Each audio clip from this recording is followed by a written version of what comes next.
A ver, lanzo una pregunta. ¿Alguna vez se ha tenido esa sensación de que apenas te compras algo nuevo y ya estás pensando en la siguiente versión? O peor, que ese móvil de última generación que tienes en la mano ya se siente un poco anticuado, Uf, totalmente. porque ya se oyen rumores del que saldrá el año que viene. Es como correr en una cinta que no para de acelerar. Sí, sí, es agotador. Pues de eso va nuestra charla de hoy, de esa relación tan extraña y un poco, bueno, agotadora que tenemos con lo nuevo. Y para explorarla, nos vamos a meter a fondo en un ensayo muy directo de Hernando Bernal, que se titula El círculo vicioso de la novedad obsolescente.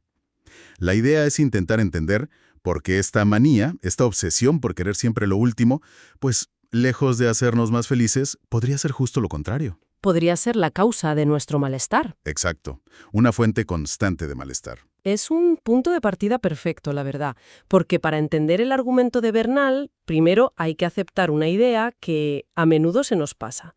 Él dice que la forma en que sufrimos, o sea, nuestro malestar psicológico, no es algo estático, no es universal. Ah, vale. Al revés, está totalmente moldeado por la cultura de cada época. Los miedos, las ansiedades, las neurosis de una persona en 1920 no tienen nada que ver con las de alguien que vive hoy. Claro, las presiones son distintas. Totalmente. Las presiones sociales, lo que se espera de nosotros, las historias que nos contamos, todo eso nos configura por dentro. Por eso, según Bernal, no puedes entender a la gente de hoy con un mapa mental de hace un siglo. Necesitamos actualizar las herramientas para entender el presente. Vale, esa idea la compro. Tiene todo el sentido que el contexto nos afecte. Pero ¿qué tiene que ver eso exactamente con las zapatillas de edición limitada o la última actualización del móvil? ¿Cómo se conecta una cosa con la otra? Pues esa es justo la tesis de Bernal. Él sostiene que nuestra obsesión por la novedad se ha convertido en uno de los síntomas que definen nuestra época. Un síntoma. Sí, como pudo ser la histeria en la época de Freud. Ya no es simplemente que nos gusten las cosas nuevas, un invento que cambia las reglas del juego. No, se ha convertido en una especie de fiebre cultural, una condición de fondo que dicta cómo vivimos, cómo consumimos y al final cómo nos sentimos. Es como el ritmo de fondo de la sociedad. Exacto. El ritmo constante que marca el paso. Una fiebre cultural. Suena intenso. Pero a ver, ¿qué la hace un síntoma? Quiero decir, a la humanidad siempre le ha gustado el progreso, descubrir cosas. ¿Qué hay de diferente ahora? Lo fascinante, y aquí está el meollo de la cuestión, es que no hablamos de una novedad real, espontánea. ¿Ah, no? No es la sorpresa de ver volar el primer avión. Bernal describe esta novedad como algo que ha perdido. Ha perdido toda su espontaneidad. Se ha vuelto periódica, programada. Casi automática. Casi automática, eso es. Ya no es un descubrimiento, es parte del calendario. El ejemplo que usan en el ensayo, y que es clarísimo, es el de la moda. Ah, la moda. El ejemplo perfecto del usar y tirar. Exacto. La industria de la moda no espera que un genio tenga una inspiración divina, no. Planifica con una precisión milimétrica el lanzamiento de nuevas colecciones, 3, 4 o incluso más veces al año. Primavera, verano, otoño, invierno. Colecciones crucero. Cápsulas, colaboraciones. Es un ciclo perfectamente engrasado y, sobre todo, predecible. Ya. Sabemos que en febrero veremos la ropa del próximo otoño y en septiembre la de la siguiente primavera. No hay sorpresa en el hecho de que algo nuevo va a llegar. Y no solo en la moda. Pasa igualito con la tecnología, ¿verdad? Apenas sale la nueva videoconsola y A los pocos meses, ¿ya? ya hay filtraciones y rumores de la siguiente. Apple presenta su iPhone y al día siguiente los blogs de tecnología ya están especulando sobre cómo será el del año que viene. Es un goteo constante. Un goteo constante y calculado para que nunca estés del todo satisfecho con lo que tienes. Has dado en el clavo. Ya no es un evento, es un flujo. Y esto nos lleva a la gran paradoja que plantea Bernal. Si la llegada de lo nuevo es tan predecible, tan automatizada, ¿qué le ocurre a su cualidad más importante? Pues que pierde su capacidad de sorprender, supongo. Exacto. Le robamos el alma a la novedad a base de repetirla. La convertimos en rutina. Espera un momento. Cuando dices que la novedad nace vieja de antemano, ¿no es un poco cínico? Un nuevo teléfono, por ejemplo, tiene funciones que el anterior no tenía. Claro. Una cámara mejor, un procesador más rápido, eso es objetivamente nuevo y útil. No es solo una ilusión. Es una objeción muy buena y es fundamental para entender bien el argumento. Bernal no diría que las mejoras no son reales o que un coche nuevo no frena mejor que el de hace 10 años. Su punto es más sutil. Se refiere a la experiencia cultural de esa novedad. Ah, vale.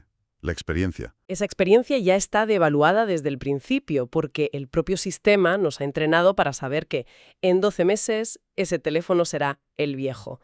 Lo que nace obsoleto no es su función técnica, sino el valor psicológico de su novedad. ¿El valor? Es una novedad frágil, casi de un solo uso, que se evapora en cuanto aparece. Por eso Bernal utiliza esa frase tan potente. Lo nuevo es viejo de antemano. Lo nuevo es viejo de antemano. Uf, es una frase que se te queda grabada, ¿eh? Sí, lo es. Y es verdad que se siente así. Esa sensación de que en el mismo momento de la compra ya hay algo de antiguo en el objeto. Es muy real. Estrenas algo sabiendo que su momento de gloria será cortísimo. La canción del verano apenas sobrevive hasta octubre. Exacto. Es una novedad con fecha de caducidad incorporada. Totalmente. Y esa, la verdadera novedad de nuestra cultura, según Bernal, no es un producto o una tendencia, sino el propio mecanismo de la obsolescencia. El mecanismo en sí. Sí, que la obsolescencia ya no sea un defecto o algo que pasa con el tiempo, sino una característica de diseño. Y esto, casi sin darnos cuenta, nos empuja a un comportamiento muy concreto. ¿A cuál? Como esa novedad es tan efímera y no llega a satisfacernos del todo, la reacción instintiva es intensificar la búsqueda, querer más, buscar lo siguiente de forma más insistente, casi más desesperada. Vale, entiendo el mecanismo. Pero, ¿es realmente un círculo vicioso?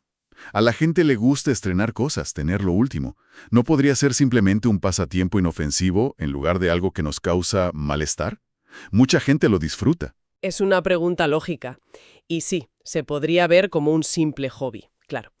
Pero Bernal lo llama círculo vicioso, porque por su propia naturaleza es un juego que no se puede ganar. No se puede ganar. Es como intentar llenar de agua un cubo con un agujero. Por más que eches, nunca se llena.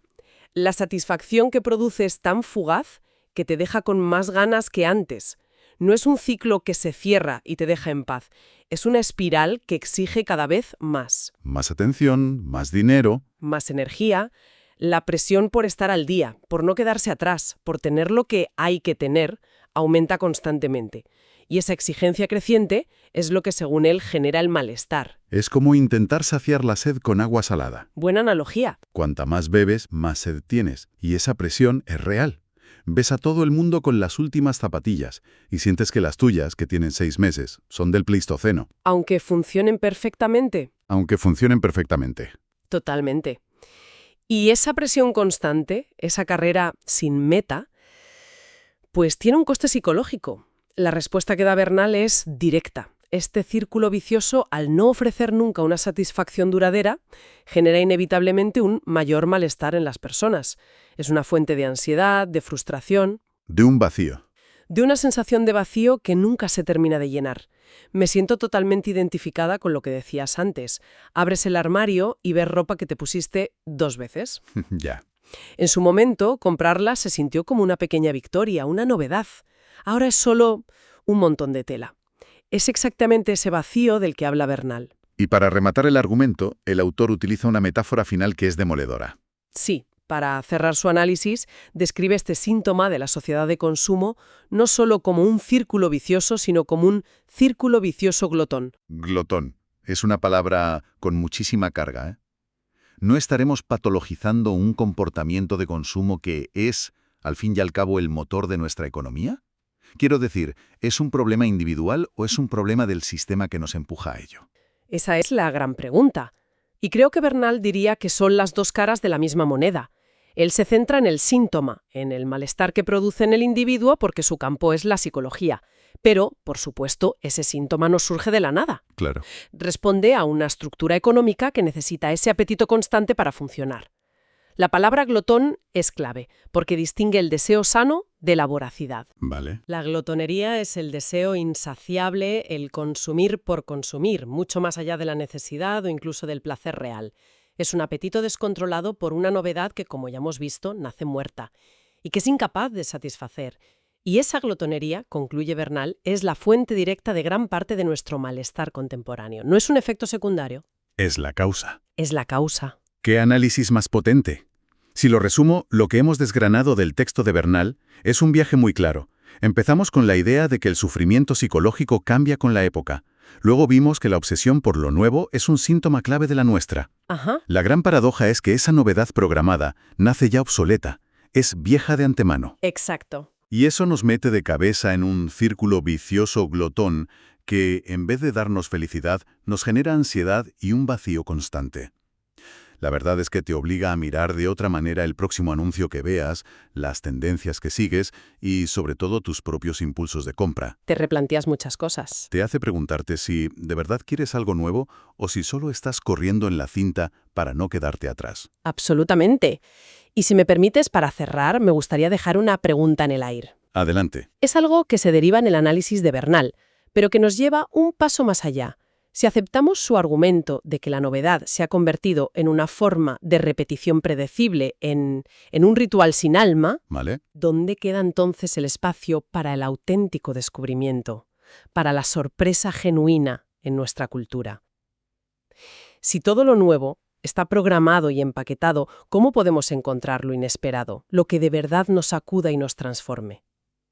Quizá no se trate tanto de encontrar una salida a ese círculo, que puede ser imposible, sino de ser conscientes al menos de que estamos dentro de él. Y a lo mejor solo con esa conciencia ya hemos ganado algo de libertad.